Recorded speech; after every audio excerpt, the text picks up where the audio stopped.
Добрый вечер. Добрый вечер, дорогие телезрители. В эфире информационно-паралитическая программа «Нам Крыш Ньюс». И с вами в студии Константин Попудренко и Михаил Кукуюк. И вначале коротко о главном. На улицах Симферополя казаки, самооборона, автозаки, полицейских изобилие, а центр уставлен рамками металлодетекторов. Вы спросите, что еще там такое случилось? И ничего. Просто крымская вата отмечает воссоединение с Россией. И в Севастополе коммунисты провели митинг, посвященный второй годовщине аннексии Крыма Российской Федерации. Кроме того, был проведен символический референдум о сохранении СССР. По словам организаторов, за сохранение Советского Союза высказались 87% проголосовавших. Да уж, а ведь было время, когда весь Советский Союз смеялся над анекдотами про Вовочку. И вот Вовочка вырос, стал президентом и теперь один ржет над всеми. А все над ним. Почему-то мы уверены, что очень скоро все опять будут смеяться над Вовочкой. Жители Челябинска тоже присоединились к празднованиям второй годовщины оккупации Крыма. Во время празднования так называемой «Крымской весны» местные жители целовали и вылизывали портрет российского президента.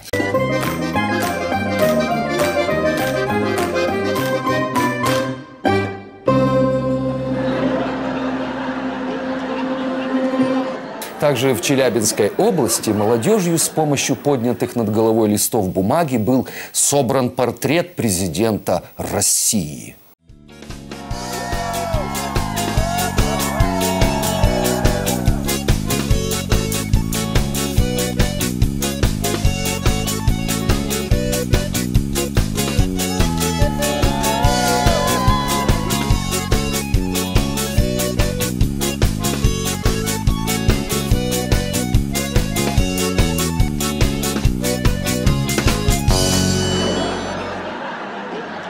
В других районах Необъятной тоже отмечали так называемую Крымскую весну. К примеру, акция пенсионеров «Порву за Путина». Акция проституток Москвы «Пересплю за Путина». А также бомжи Петербурга организовали в центре города бесплатный перформанс «Пожрал бы за Путина». Эх, умеют люди отмечать праздники. В Симферополе возбуждено очередное уголовное дело. На этот раз в отношении начальника территориального отдела Крымского межрегионального управления государственного автодорожного надзора Федеральной службы по надзору в сфере транспорта. По данным следствия, подозреваемый, находясь в своем служебном кабинете, получил 15 тысяч рублей взятки. В настоящее время следователи проверяют причастность подозреваемого к совершению аналогичных преступлений. Расследование продолжается. Мы уверены, что и президент РФ причастен к такого рода уголовным преступлениям. Почему? Потому что больше всего взяток в России берется под портретом президента. Инфоцентр «Крымский мост» опубликовал очередной видеоролик о строительстве перехода через Керченский пролив. В нем указывается, какие типы свай будут использоваться в фундаментах опор моста и как они погружаются в грунт.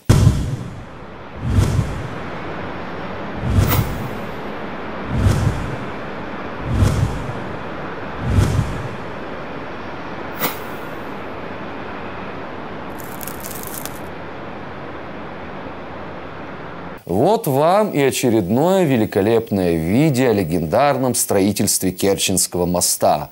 Ну, не везет россиянам с этим строительством. То глубина пролива не та, то исторические находки мешают. Теперь уж сухогруз столкнулся с опорой моста. Говорят, что этот сухогруз, протаранивший опору моста, турецкий. Вот это да. Нарочно и не придумаешь. Так что же произошло на турецком судне? По непроверенной информации, на корабле была женщина Наташа. Ведь на турецких кораблях Наташи к беде. Зато сколько денег можно заработать на строительстве этого моста. Получается, что это уже какой-то разводной мост. А вот мы уже с командой представили окончательный вариант этого горе-моста. Узнали? Нет? Давайте посмотрим еще раз. А вообще ходят слухи, что мост через Керченский пролив будут строить российские студенты. Возможно, бесплатно. А возможно, они предложат свой вариант мост через Берингов пролив, чтобы напрямик сваливать с России матушки в США, а не через Украину. Назначенный Кремлем, губернатор Севастополя Сергей Миняйло стал героем очередного скандала. В интервью одному из российских интернет-изданий он предложил крымским татарам отправиться высоко-высоко в горы. Вот прямая речь.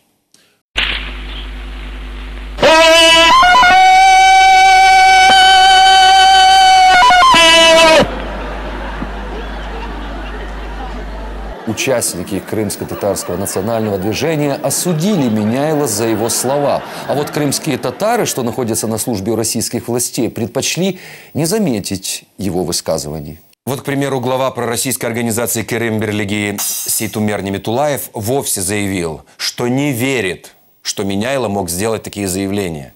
И усомнился в достоверности опубликованного интервью. Не верит он. Прям Станиславский. Или Лепс. Я тебе не верю, ты сон вчерашний, который мне пророчил слезы, я тебе не верю.